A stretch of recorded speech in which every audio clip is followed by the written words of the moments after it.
صحابہ کا ایمان، یہ اللہ کو ایمان مطلوب ہے۔ پہلے پارے میں اللہ نے بیان کیا صحابہ جیسا پکا ایمان لاؤ گے تو اللہ کے نزدیک ہدایت پر ہو، کمزور ایمان نہیں چلے گا۔ اور آگے جو دور آ رہا ہے قرب قیامت کا دور ہے، دجالی فتنوں کی نموداری کا دور ہے، اور بے شمار فتنے ظاہر ہوں گے۔ دجال وہ طاقت ہے جو رحمان کے مقابلے میں آئے گی۔ سب سے بڑی دنیا کی کفریہ طاقت دجالی طاقت ہے۔ اتنا بڑا کفر دنیا میں کبھی ظاہر نہیں ہوا۔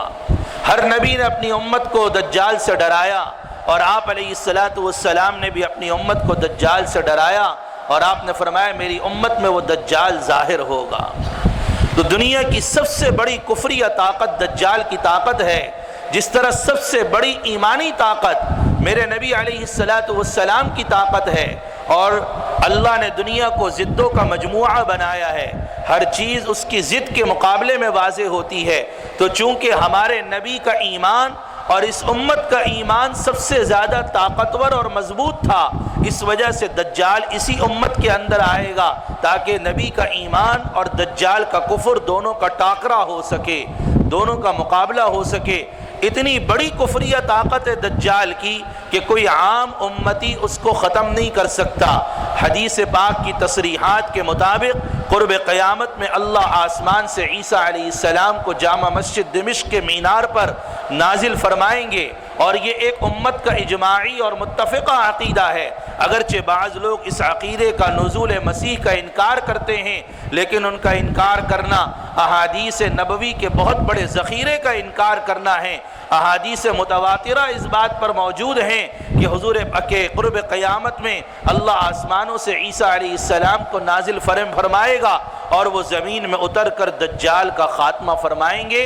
تو اتنی بڑی کفریہ طاقت ہے دجال کی کہ اس کا خاتمہ ایک نبی کے ہاتھوں ہی ممکن ہے، ورنہ عام امتی اس کا مقابلہ اور اس کا خاتمہ نہیں کر سکتا۔ تو اب دجال کیا کہے گا کہ مجھے خدا مانو، میں تمہارا رب ہوں۔ اللہ اس کو طاقت دے گا۔ شیاطین کو اللہ تصرفات دیتا ہے، اور آج کل کے شیاطین کو بھی تصرفات ملتے ہیں۔ تو وہ کہے گا دیکھو آسمان سے میں بارش کرتا ہوں، وہ چاہے گا بارش ہو جائے گی۔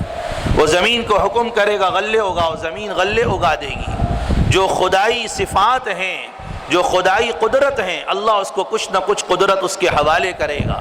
اپنے پاس کوئی قدرت نہیں، اللہ کے دینے سے، کہ اللہ کہ اس وقت لیمیز الخبیث من الطیب، کھرے اور کھوٹے کی تمیز کا وقت ہوگا۔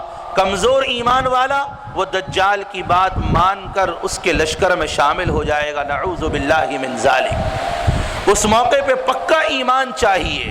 جو یہ کہے کہ نہیں تو رب نہیں، وہ اس کو مار دے گا، پھر زندہ کرے گا، بولے گا اب اقرار کرو کہ میں رب ہوں۔ پکا ایمان والا کہے گا نہیں مجھے تو اب اور یقین ہو گیا کہ تو رب نہیں، تو دجال ہے، وہ پھر اس کو مار دے گا، پھر زندہ کرے گا، اللہ اس کو اتنی طاقت دے گا، پھر کہے گا اب اقرار کر کے میں رب ہوں۔ وہ کہے گا نہیں مجھے اب تو اور پکا یقین ہو گیا کہ تو رب نہیں ہے، تو دجال ہے۔